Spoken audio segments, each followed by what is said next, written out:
Welcome back to Past Gas. This week we're talking about the venerable Lada Niva. I can't believe we haven't talked about this car yet. It is one of the best off-roaders, one of the cheapest cars you can buy in the world. It's still true to its like 50-year-old design nowadays. They're still making basically the same car. You've seen the memes, you've heard the jokes. Now let's get into the story of the Lada Niva.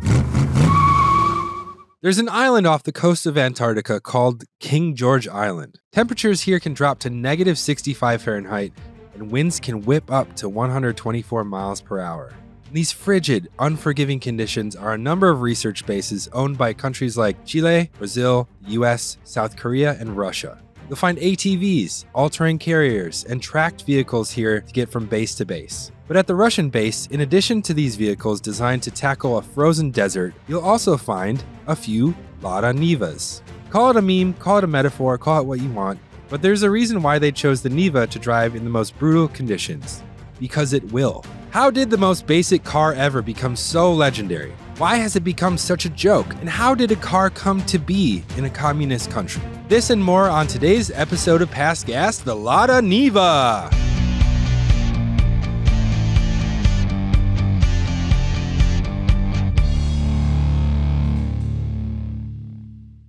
Welcome back to Past Gas. Today we have Bart Bidleymeyer. Hi, welcome back to Past Gas. Dude, don't take my line. I'm Bart. Oh my God. I'm Bart. And we got the human Labubu, Steph Gutierrez. Mm-hmm. She just explained why these little Labubu figurines are so popular right now. It's a small, mischievous-looking but kind-hearted plush toy character designed by Casing Lung and part of his The Monsters series. Wow, did you just look that up? I just know this stuff. I got my finger on the pulse of the youth nowadays. That sounds really... Are you a pediatrician or are you a creepster? Where are you pulsing these youths? Welcome, Steph. Yo, what up? Nolan is out today doing his Nolan stuff. But what is he doing out of curiosity? I don't want to say on camera. Okay, well, just tell me. We can edit it. Yeah, we're going to go up to this point. We can even bleep it. For anyone who doesn't know about the Lada Niva, I know of it through like YouTube and memes and stuff. It's a very popular, very basic Russian car that's really capable and I guess kind of easy to fix. It comes with like a 21-piece set of tools in case you're in Siberia, That's your car so breaks lit. down. Yeah. But Steph, you don't know what a Lada Niva is, I right? don't. You just looked it up for the first time? Yes, I did. What are your first thoughts just upon seeing it?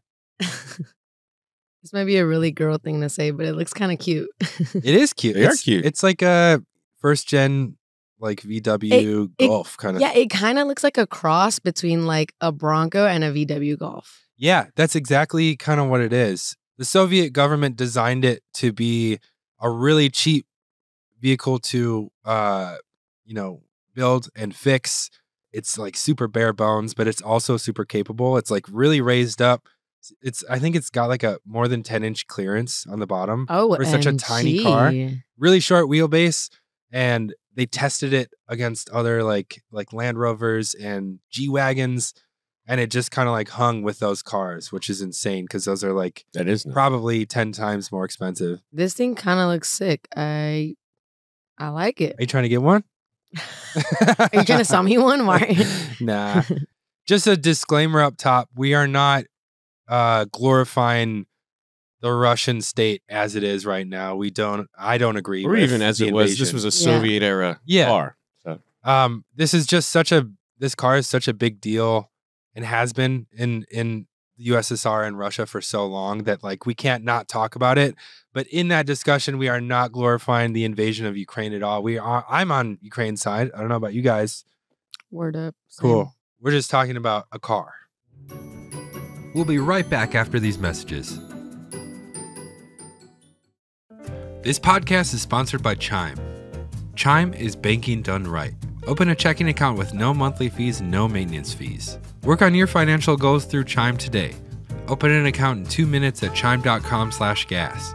That's chime.com/gas. Chime feels like progress. Chime is a financial technology company, not a bank. Banking services and debit card provided by the Bancorp Bank N.A. or Stride Bank N.A. Members FDIC. Spot and eligibility requirements and overdraft limits apply. Timing depends on submission of payment file. Fees apply at out-of-network ATMs. Bank ranking and number of ATMs according to U.S. News and World Report 2023. Chime checking account required. This podcast is sponsored by BetterHelp.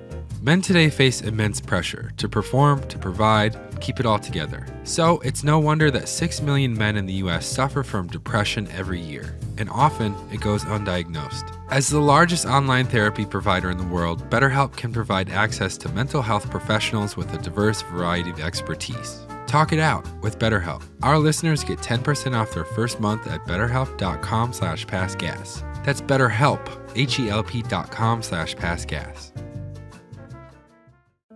This podcast is sponsored by Shopify. Shopify is the commerce platform behind millions of businesses around the world and 10% of all e-commerce in the US. From household names like Mattel and Gymshark to brands just getting started, Shopify is your commerce expert with world-class expertise in everything from managing inventory to international shipping to processing returns and beyond. Turn your big business idea into with Shopify on your side. Sign up for your $1 per month trial and start selling today at shopify.com/gas. Go to shopify.com/gas. Shopify.com/gas. Now back to the show. With all that out of the way, let's get into the story of the Lada Niva. Post-World War II America was an industrial powerhouse. The U.S. alone accounted for 35% of the world's industrial output. And much of that output was automobiles. Almost all of the cars were made by the Big Five: GM, Ford, Chrysler, AMC, and Studebaker-Packard. There was a plethora of different styles and platforms with many different trim and engine options on top of that. There was a car for every 2.7 people in the U.S. at the time. But in the USSR, things were different. The USSR focused on public transportation. Actually, we're car people here, not bus guys. Actually, owning a car there was rare. The amount of personally owned vehicles was nearly 100 times less than the US, at one car for every 238 people. Oh my God. Whoa. You had to So you got to pack mark it in. your day out. I'm going to the grocery store, I'm doing my laundry. As far as options went, it was even more bleak. Aside from a few cars like the Moscovich, a small commuter car, or the Volga, which was primarily reserved for government officials, there weren't many to choose from. The Volga is named after the river, which is the longest river in Europe. Wow. You're a riverhead? You like rivers? Can't say that I am, but can't say that I'm not either. I'll appreciate a good river or two. Have you ever canoed down the LA River? I've never canoed. Whoa.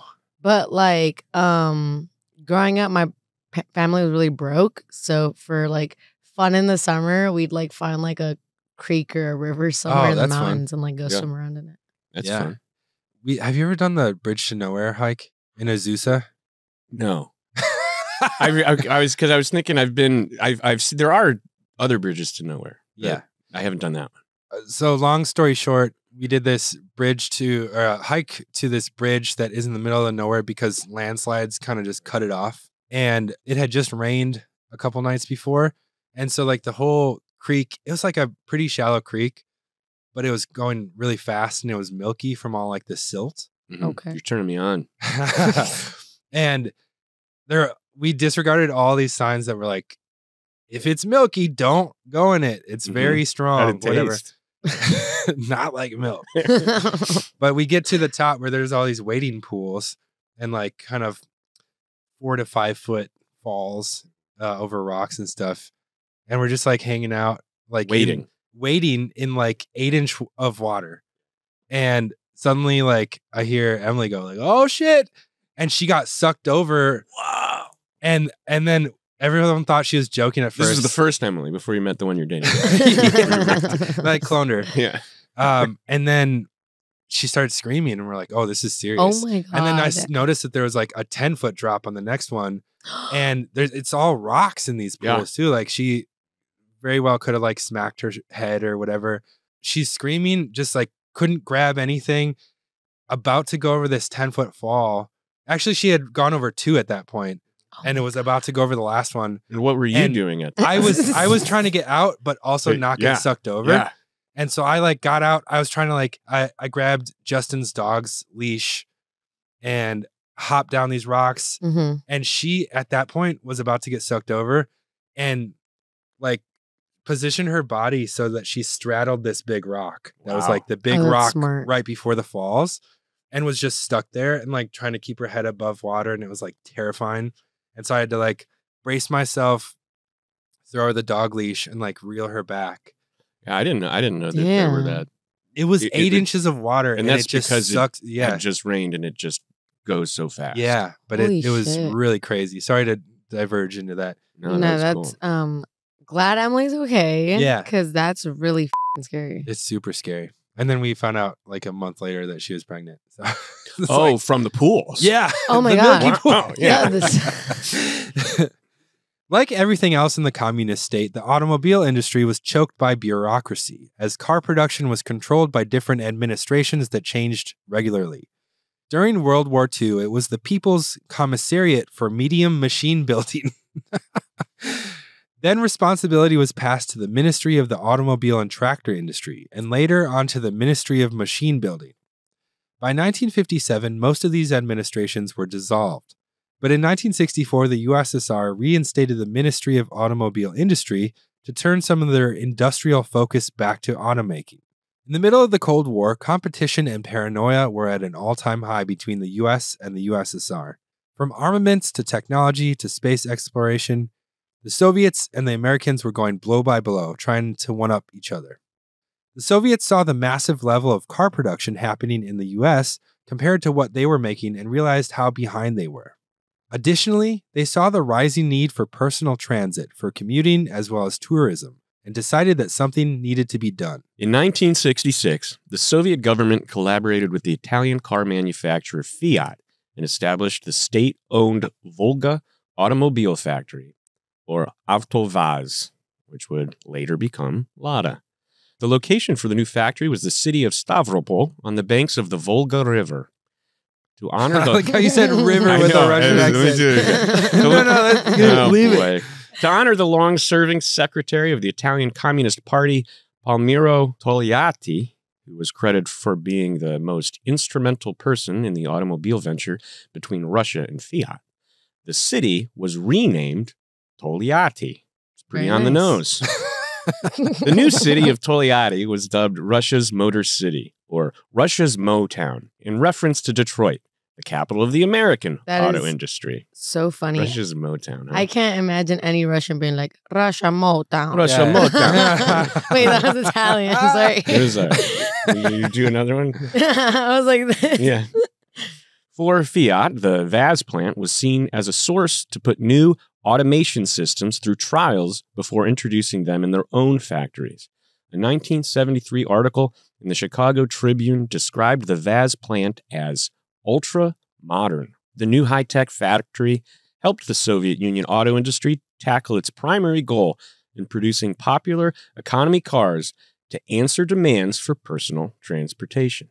I like that there's just a dude from Chicago. It's like touring his plant in Soviet, the Chicago jumping over the Iron Curtain to go check out this new plant. And it's ultra modern. Well, if he's coming from Detroit and he's like, this is really modern, that's saying something. Do you think in the 70s Detroit was really modern? The idea, I think, in America was like, oh, we're on the cutting edge of everything. Yeah. And so if you're coming from Chicago to the Soviet Union being like, actually, these guys, this plant is ultra modern. Yeah. It's all Italian machinery, though. So the first cars produced by the VAZ factory were designated as Ziguli after the Ziguli Mountains located near the plant. It was conceived as a people's car, like the VW Beetle or the Citroën. C-Twin? Citroën. That sounds like a Harley model. I'm just going to say it 8 times, and we're going to use the best one. The first of the Zigulis, the VAZ 2101, rolled off the factory line in April 1970. It was nicknamed Kopeyka after the smallest Soviet coin. That's cute. That is cute. The Kopeyka was a compact 4-door sedan equipped with a 1200cc engine that produced 50 horsepower and could power the car to a top speed of 87 miles per hour. All right. Which would take you only about 20 seconds. For such a small engine, not that bad. No, it isn't. No, it's really good. And if you've ever driven one of those old European cars, it's like, yep, this is my life now. Yeah. You couldn't take this on like the 110. No. I don't know. The car was essentially a slightly modified Fiat 124, which was already considered outdated in the rest of Europe. However, it was deemed appropriate for the average Soviet lifestyle, with modifications. It's right on vodka. Do you guys have that? Because I know everyone has like a certain type of liquor where they're like, I'm never going to touch that. Oh, again. I think for me, it was vodka. I got over it eventually because I love to drink. Let me tell you what. But a lot of people, it's gin. Mm-hmm. And I think gin is like one of those herbal, floral smells that permeates it's very whole, strong. Yeah. Mine, I like just because it was just a rough night. Mine's isopropyl. Damn. I cannot drink that anymore. That's really crazy. That's really funny that you say that because in Mexico, I mean, it's kind of like in small pueblos, like there's typically like a local drunk. Mm-hmm. Yeah. And if that motherfucker can't get his hands on like beer, they have 100% cane sugar, alcohol. Oh, God. And fools will just down that shit. Oh, man. That would sting so bad. That's crazy. Everclear? That's like one step beyond Everclear. I had a buddy who got drunk on 151. We were pledging fraternity. Did you get in? Yes. Nice. Because of that. Yeah. No. It's because I'm a likable guy. Oh. But one night, we used to call them lineups or whatever, but essentially you're learning some history of the fraternity and then they may quiz you or whatever. Yeah. And they were like, Andy, what? And he like steps forward. He's like, forgive me. I know not what it is that I have done. Should I say it? It is not me. It is the 151. And everybody's like, he just made a fucking haiku. Like, it was just, anyway. So, and then he passed out. Oh my God. I like the reaction is the haiku, not anything else. No, go lay down, Andy. Okay. All right. Back to the modifications. Yes. A total of 800 modifications were made to make it suitable for the unforgiving conditions of the Russian landscape. The Fiat engine was eschewed in favor of an overhead cam 4-cylinder developed by NAMI, a Soviet state-run motor institute. That's NAMI. I don't know what it stands for. Because USSR is actually CCCP, so who knows what we're doing with this alphabet soup. I think it stands for Bliatsuka. Thank you, Joe. We'll be right back after these messages. This podcast is sponsored by Chime. Chime understands that every dollar counts. That's why when you set up direct deposit through Chime, you get access to fee-free features like free overdraft coverage, getting paid up to 2 days early with direct deposit, and more. Learn more at chime.com/gas. One of the things that really sucks about going through a bank is that they charge you for every little thing from going to the ATM to overdraft charges. That's why Chime is great. They don't charge you for either of those. Open a checking account with no monthly fees and no maintenance fees. Get paid up to 2 days early when you set up direct deposit. With qualifying direct deposits, you're eligible for free overdraft up to $200 on debit card purchases and cash withdrawals. Work on your financial goals through Chime today. Open an account in 2 minutes at chime.com/gas. That's chime.com/gas. Chime feels like progress. Chime is a financial technology company, not a bank. Banking services and debit card provided by the Bancorp Bank N.A. or Stride Bank N.A. Members FDIC. Spot me eligibility requirements and overdraft limits apply. Timing depends on submission of payment file. Fees apply at out-of-network ATMs. Bank ranking and number of ATMs according to U.S. News and World Report 2023. Chime checking account required. This podcast is sponsored by BetterHelp. Real strength comes from opening up about what you're carrying and doing something about it. Guys today face immense pressure, and there's no reason to keep it to yourself.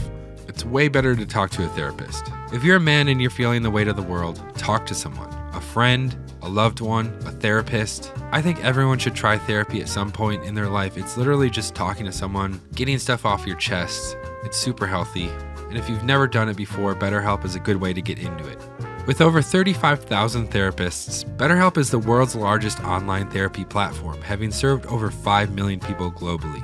And it's convenient. You can join a session with a therapist at the click of a button, helping you fit therapy into your busy life. Plus, you can switch therapists at any time. As the largest online therapy provider in the world, BetterHelp can provide access to mental health professionals with a diverse variety of expertise. Talk it out with BetterHelp. Our listeners get 10% off their first month at betterhelp.com/passgas. That's BetterHelp, HELP.com/passgas. Now back to the show. A starting handle was installed for cranking the engine manually in case the battery froze up, which wasn't uncommon in harsh Siberian winters. The body panels on the VAZ 2102 were upgraded to heavy steel, and aluminum brake drums were installed on the rear compared to the disc brakes that the Fiats had. Other components like suspension were improved for reliability and smoothness on bumpy roads. I've heard that, like, even though drum brakes are inferior to disc brakes as far as stopping power, they're way better for places like this because in maintenance, the actual braking part of it is like sheltered from the elements. Yeah, hell yeah. And if it's cold, you don't need to worry about it. Like, one of the drawbacks of it is that it overheats. Yeah, if it's that cold out, you don't need to worry about it. Yeah, I mean, truly, drum brakes were made for conditions like this and cars like this. Cause In its first year, 1970, about 22,000 VAZ 2102s were built, kicking off a new era of Russian motoring. Kind of. Although the cars were popular, it wasn't like the average Soviet citizen could walk into a dealership and buy one on the spot. For one, despite being a people's car, they were very expensive compared to the average salary at the time. In 1975, a kopeka cost 5,620 rubles. That's about 16,000 in today's US dollars, which sounds cheap now, but it was more than twice the average yearly salary of someone in the Soviet Union at the time. That means a family would have to save up for a long time before they could buy one. But even that wasn't simple. that sucks. Yep. The government handled car buying the same way they handled everything else, with an endless bureaucracy. If you wanted to buy a car, you had to go to the local trade union committee and present your case. This sounds like hell. Yeah, what the? I love that it's like, please, I need a car. Yeah. Why do you like- need it for? What, huh? To drive around. Please, for God. Please, your for business? God. I am make walking. $8,000 a year, please. Look at my shoes. I need a... I expected you to have like the toe shoes for some reason. All right, where were we? People are always like, California, I'd hate to live in California because you got to deal with all that car stuff. It's like, this is literal is hell exactly right. for car people. That's That's sucks. exactly right. The committee would do an extensive background check to see if you've ever done anything to disparage the Soviet Union. If you're approved, you'd then be put on a wait list. Might be a few months, or it could be several years. Oh my God. Then, once your number came up, you needed to have the cash in hand, or else you'd have to start all over again. God. But with very few other choices, Soviet citizens packed the wait list to get the chance to own a kopeka. It's kind of like buying a Labubu. You think about it. Yeah, there you go. There's that one dude waiting at the vending machine. Can you imagine being like, oh boy, I'd really like the new Taurus.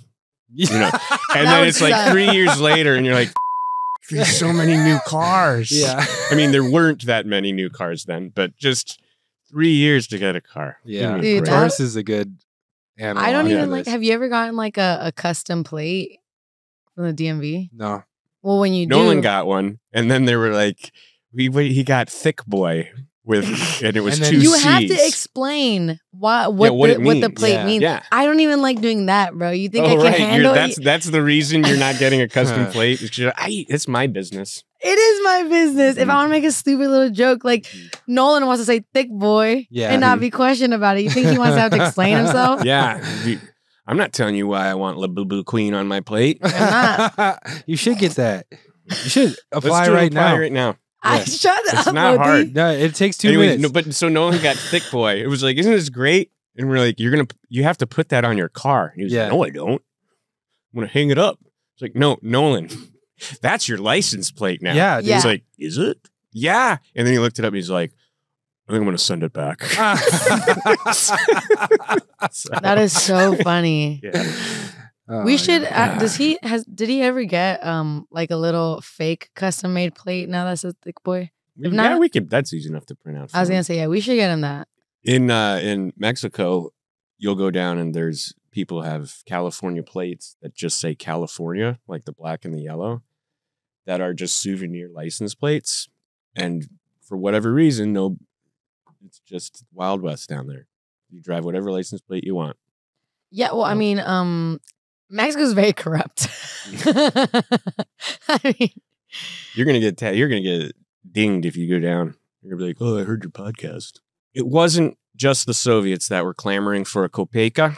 The economy car actually did very well in foreign markets. Despite producing only 22,000 the first year, production grew so much that the 1 millionth car rolled off the line in December of 1973. Damn, Capacity reached 660,000 per year. Wow. VAZ cars became so popular for how cheap they were in the UK, Japan, Australia, Finland, Holland, Belgium, and the USSR's ally, Cuba. I could see a bunch of crazy Finnish dudes driving these and just like souping them up, driving rally with them. Yeah, that'd be kind of actually seeing that would be so hard. VAZ was barred from releasing the model in Italy until 1974 when the Fiat debuted a new model, the 131 Mirafiori. The 131, the Una Trente Una Mirafiori. Oh, nice. Wow. With the success the VAZ 2101 was seen in foreign markets, the original name Zhiguli had to be changed because it was too hard to pronounce for non-Russian speakers. I think you nailed it, though, Joe. Yeah. Zhiguli. I think both of you have been killing it lately with these. Also, the Zhiguli closely resembled the word gigolo or gigolo in English, which is male prostitute. Shout out Rob Schneider. I like how you said gigolo. Well, that's how it's spelled. Zhigolo. Gigolo. Gigolo. I don't know. So making gigolo sound fancy now. The name, now considered inappropriate, had to be changed. VAZ and the Ministry of Automotive Industry leadership thought there was no better way to pick a new name than to hold a competition. The Soviet automotive magazine Za Rulyum, At the Wheel in English, a publication that had been around since 1928, hosted the competition, and 1,800 entries were received. In September 1971, the new name was chosen from the submission. Lada, Russian for harmony, became the official brand for all export models. And in 1973, it became the overall brand designation. Regardless of the growing success of Lada, the car was lambasted for being cheap and unreliable.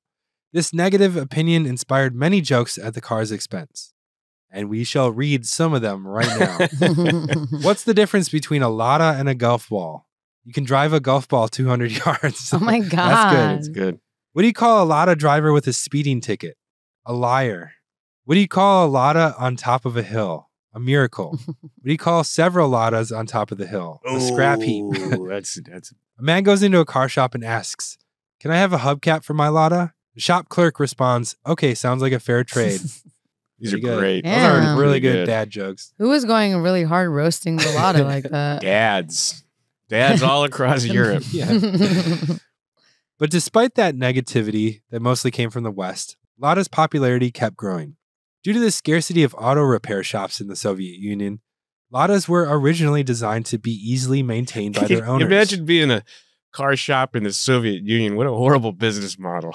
What were you thinking? There's no cars. Yeah. Yeah.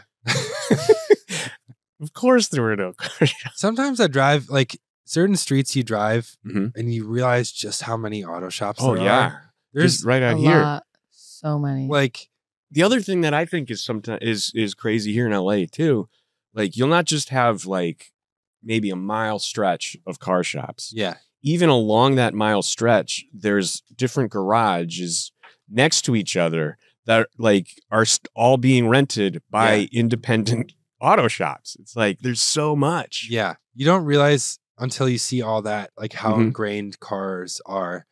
There was a picture, it was like a painting I saw a while ago that was like a representation of how much cars take away from pedestrians or something. Yeah. And it was just like a street, but it was like a big canyon, instead of a street. And then like all the people are just kind of like on this thin sidewalk. Oh, I see. But I was like, yeah, like we have dedicated a lot of our earth to cars and driving and fixing them. And like, it's crazy. But I guess in the past, like it would have just been horse stables and stuff like that. Yeah. Vets. Veterinarians. Yeah, a bunch of like, like hay shops. Mm-hmm. Different troughs for your horse to horse troughs. get a little drink at. That's what I'm gonna start. The moment somebody starts complaining about like not enough pedestrian space because of cars, I'm gonna bring that argument up. Yeah. Yeah. Good thing we don't have horses. Horse shit everywhere. They run you right off the road. Honestly, the horse shit would be bad. The horse shit would be horrible. The smell would be insane. Due to the scarcity of auto repair shops in the Soviet Union, Ladas were originally designed to be easily maintained by their owners. This aspect was seen as a strength within the export markets and for automobile customers in Europe, Canada, South America, and New Zealand, as Lada was an affordable alternative to local brands. In the global automotive world, Lada gained a positive reputation as a solid, unpretentious, and reliable car under a budget. In October 1974, a third production line was added, increasing daily output to 2,230 cars, which is 750,000 cars per year. That's crazy. Good for them. That's crazy. I'm losing my breath. That same year, VAZ produced their 1.5 millionth car. And to further assist in dropping the wait time for customers, AutoVAZ acquired welding robots from Japanese firms. Shout out to the welding robots. Yeah. The real took our jobs. I'm just kidding. Yeah, they're taking. I don't know. Listen, it's a perfect weld every time, but I mean, realistically, you don't got to be a genius to operate that, and that's the part that sucks. Yeah. Oh, what, you do need to be a genius? No, it's your opinion. I don't know, man. You need to be. I would say you need to be an artist. Okay, this is so stupid, but for RMS, we went to a little factory somewhere out here. I forgot. I sang Fung. Okay. They had welding robots? Yeah, they had welding robots. And they're freaking cool. They're cool to look at. But this little dude that looks like he's no bigger than 15 shows up and the main guy's like, oh, this is our technician. And he's like, hey. And he goes, beep, beep, beep, beep. And then it just goes down a line, perfect weld. And I'm like, oh my God. Yeah. I've never welded anything. I can't say I can weld.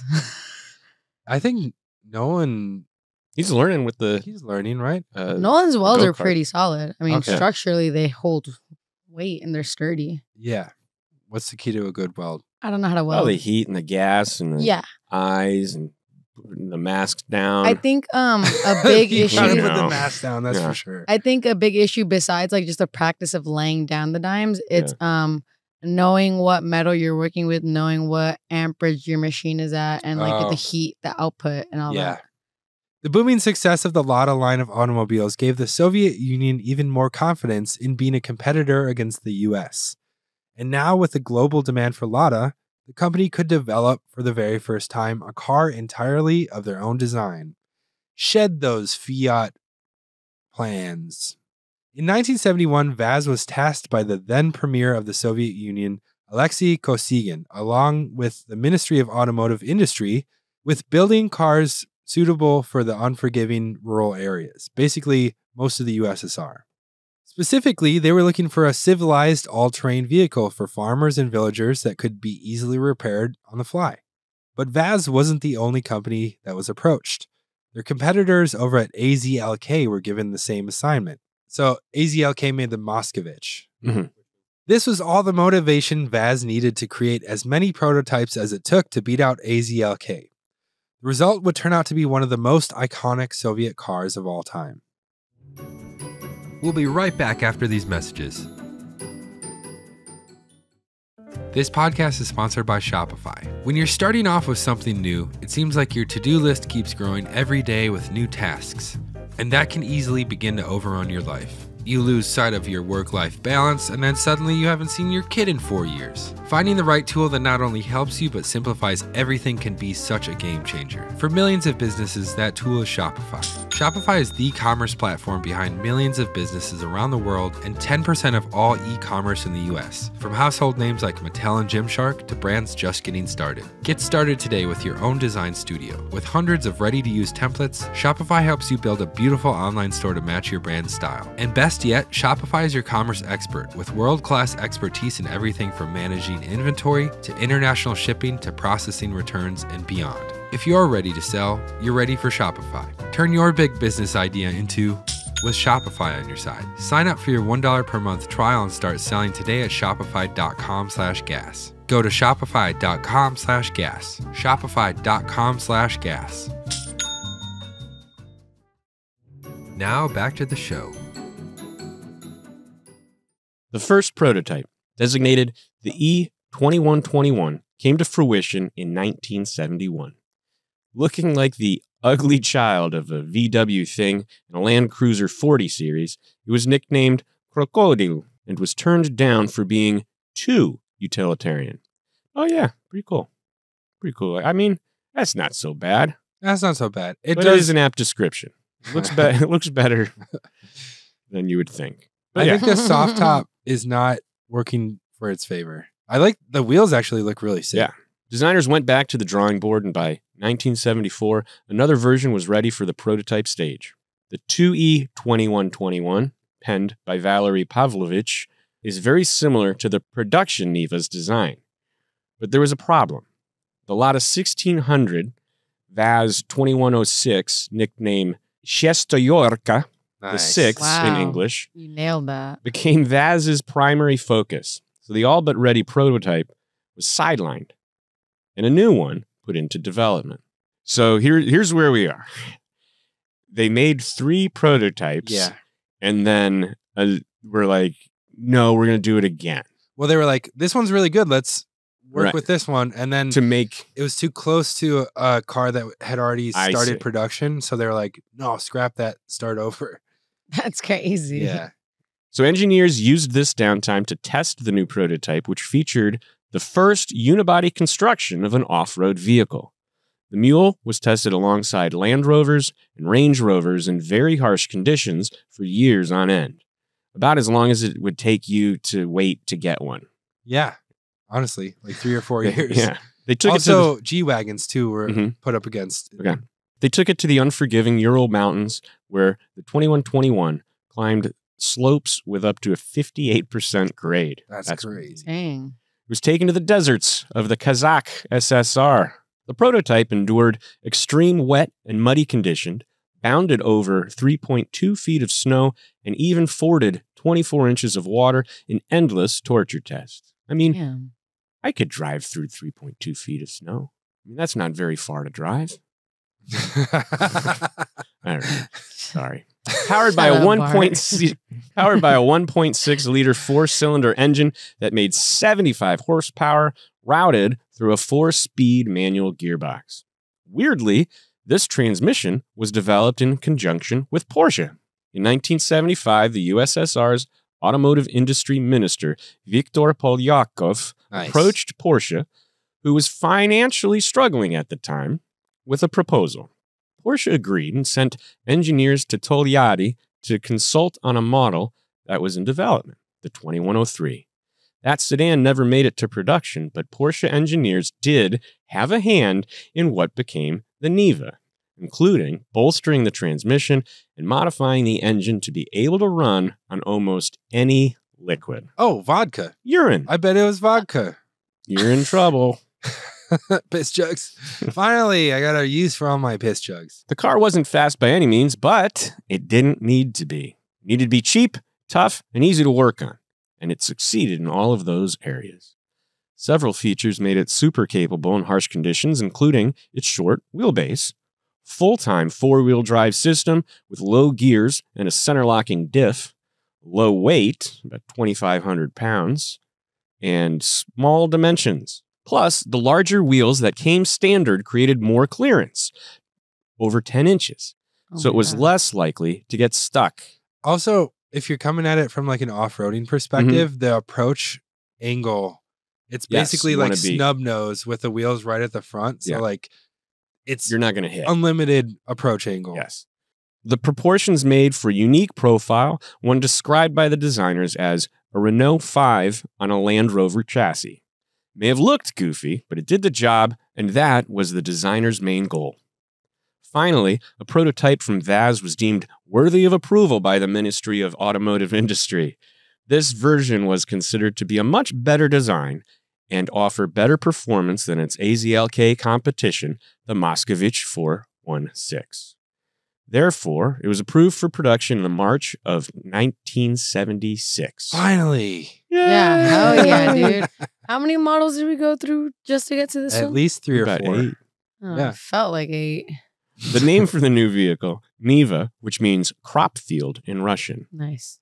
The name came about as an acronym for the initials of the chief designer's children. The first production Niva rolled off the factory line on April 5, 1977 in Togliatti. This compact off-road two-door car immediately punched above its weight. The rigorous testing in all conditions led the designers to add 2 more locking differentials, to make 3 total, independent coil suspension on the front, and a 5-link live rear axle. The car came equipped with skinny, yet knobby tires, a spare tire, and if you want to get it from Tire Rack, it'd be 175/80 with a 16-inch rim. I mean, that is a super skinny tire with 80 is the sidewall. That's the ratio, A spare tire that sat in the engine bay and 21-piece toolkit should the driver become stranded at any point. Although it could only reach a maximum of 80 miles per hour in best condition, the engine could be incredibly efficient, achieving up to 35 miles a gallon. Damn. However, most of the time it drank gas. Jesus Christ. If you ever see the spare tire in the engine bay, it's such a bizarre, it's like, why are we putting... Yeah. Yeah. Also, if you were to drive it for any extended period of time, that rubber would just degrade right away. But if you look at the trunk, there's no space at all for... The car was innovative, but not considered elegant whatsoever. It didn't have creature comforts that came standard on other European cars at the time, like power steering, power windows, or air conditioning. It's the old Armstrong power steering. I'm right there with them, buddy. No power steering in my CRV. It was likened to the scratchy wool coats worn by most Niva drivers in the Soviet Union during the brutal winters. If there was ever a symbol of the average Soviet attitude at the time, stoic, stubborn, resilient, the Niva was that symbol. AutoVAZ debuted the Niva to the world at the 1978 Paris Motor Show and started exporting later that year. Models built for export were superior to the domestic models, made with thickened metal, a reinforced transmission, and a better battery. The only other cars that could compare at the time were the Mercedes G-Wagen and the Land Rover 3, which were marketed to an entirely different crowd. Even though the Land Rover turned into a luxury car, it started out as a farmer's car, and then people who didn't need it started buying it, and then it went more upmarket. If you think about some of the people in Europe who owned these larger, there started to be that crossover. I'm a landowner. Yes. Now I would like to have some better stuff in this utilitarian It's truck. like cosplaying as wearing rich kids wearing Carhartt, basically. Priced well below the competition, the Niva thrived. Soon, 80% of cars being built in Togliatti were designated for foreign markets. The rest of Europe was caught off guard. Lada was undercutting Mercedes and Land Rover in a sector they had been dominating and providing a product worthy of praise. It wasn't until 1980 that a familiar name mustered up a direct competitor to the Niva. That year, Fiat released the Giorgetto Giugiaro designed Panda. And this, if you look at the Panda, it looks exactly like the Niva. Built on the same tenets of cheap to produce, utilitarian, and easy to fix, the Panda ended up becoming a cult classic in its own right. The release of the Panda made VAZ realize they had to step their game up. The standard 4-speed transmission was replaced by a 5-speed, which, the more that I read into this, the 5-speed wasn't as good. Mm-hmm. So a lot of people that bought it for the purposes people would buy it. Yeah, it just was like broke more. Right. But a lot of people who bought it with the 5-speed ended up replacing it with the 4-speed. They added features like headlight wipers, rear seatbelts, and a radio. Wow, luxurious. It was Sirius XM though, so it's the 80s, way ahead of their time. It's hilarious that this is mid to late 80s, right? Where you're adding a radio. Okay.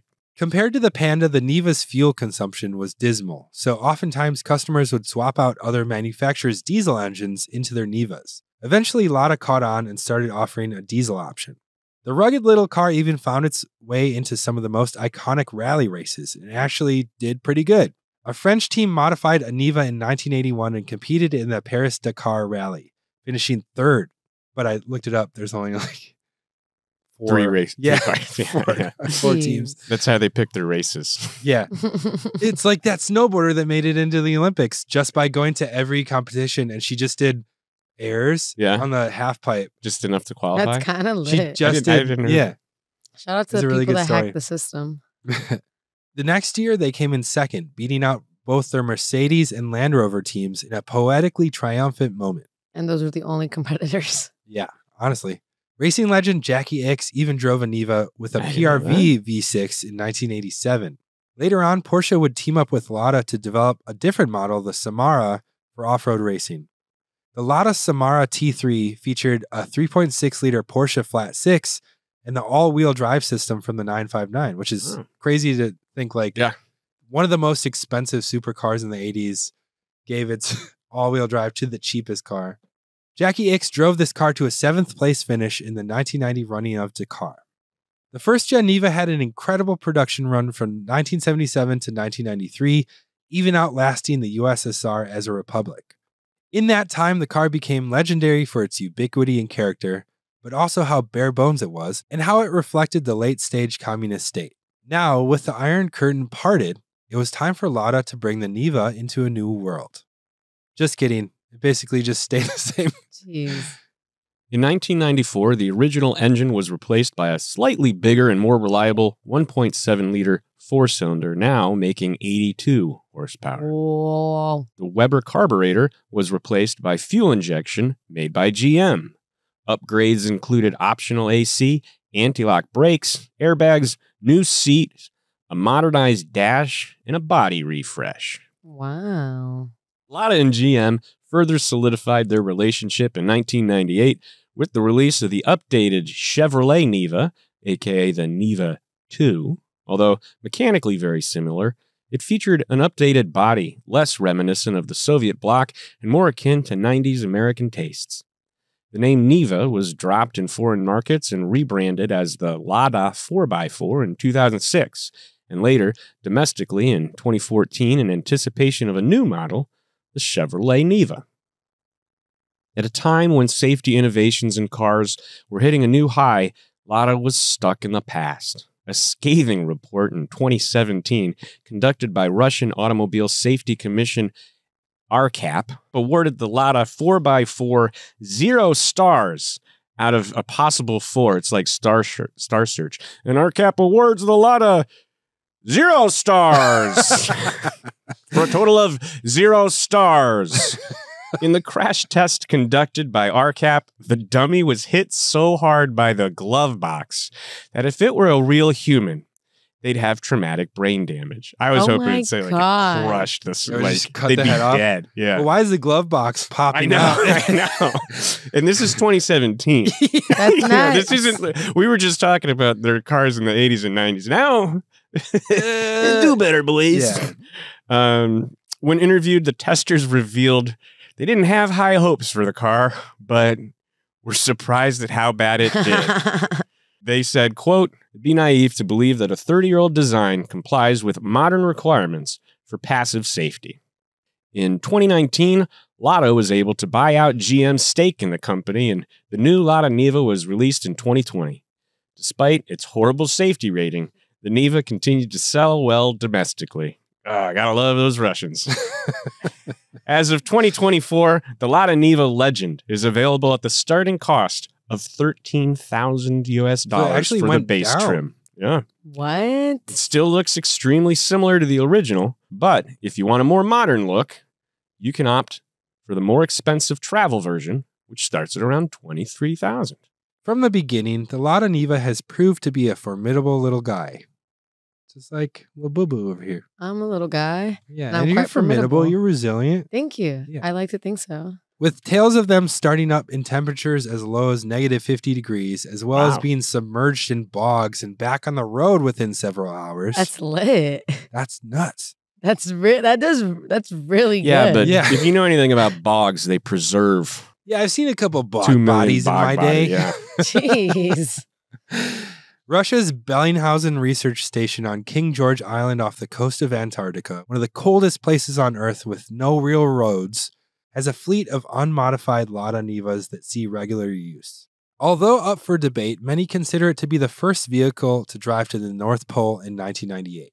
In 1999, 3 Lada Nivas drove to an altitude of 18,786 feet to the base camp on Mount Everest, giving Niva the record for the highest vehicle attained altitude, held until 2005. So, See, where were all those dads that was talking shit? What do you call Yeah, it? a lot on the top. On the Yeah. mountain?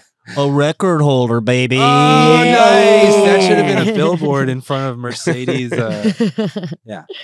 The Soviet auto industry never reached the production levels of its biggest competitor, the US. Despite coming up short on a global scale, the Lada Niva is still a major point of pride for Russia and Soviet craftsmanship, or lack of it. And isn't that the whole point? They were able to produce a scrappy, rugged people's car that basically went unchanged for almost 50 years. Sure, it'll break down from time to time, but at least you'll have a 21-piece toolkit to fix it wherever it breaks down, whether that's in the Sahara, Mount Everest, or Antarctica. That is dope. Listen, what a fucking story of trial and tribulation. It's to get crazy to that this they're point. still making vehicles from What? as a company. If Yeah, you go to their that's site, 50s, the yeah. 2025 Lada Niva looks exactly like the 77 one, but like Yeah, but just newer body lines Yeah. and all that. you can actually there's a configurator if you want to do that. Oh, I'm gonna build my own Lada Niva right now. Let me see this. Well, that was the story of the Lada Niva. Really surprising story, and it makes me appreciate it more now. It's not just a meme; it's like actually a good people's car for wherever it's sold. Yeah, for what it does, dude. What this car lacks in creature comforts, it makes up for in just ultimate ruggedness and the capability to be started in the freaking winter. You know, be able to drive through 3 feet of snow and go through water and 3.2 fucking feet of snow. get drowned in a bog and shit. You Yeah. know, Mm-hmm. like this car is resilient as hell, and I mean, I like it. I commend it. I think even if you don't appreciate this car, one thing to take away from this story is that if you're off-roading, you don't need a ton of power. Like 75 horsepower is enough to go Let up him know, a Joe. 58% grade. Let him know. You don't need a huge, You crazy diesel truck with Mhm. 24 inches of lift to You get don't. over stuff. We also keep talking about why don't we can't you can't make that car here. No. Right. And we've Not at all. what happens to entry level cars? It's because we've got all of the safety, we've got all the power windows, we've got all Yeah. the AC and the dash and the rear camera and all that crap. And here this is what we've been asking for and can't get it here. Yeah. Let's see. Let's put up a Lada Niva up against my all-wheel drive CRV. We should do that. Yeah. That's the face-off that people have been asking for. I don't. If you want us to do that, let us know in the comments. Follow my little boo-boo. Sorry. My little I'm gonna boo-boo stop saying that. wizard. Follow radical _Steph on Instagram. Follow Bidzbardo on Instagram. Follow me, Joji Weber, and click and like and whatever. I don't give a shit. Do what you want to do. Do what makes you happy. If you like this, tell a friend, and we'll see you next week.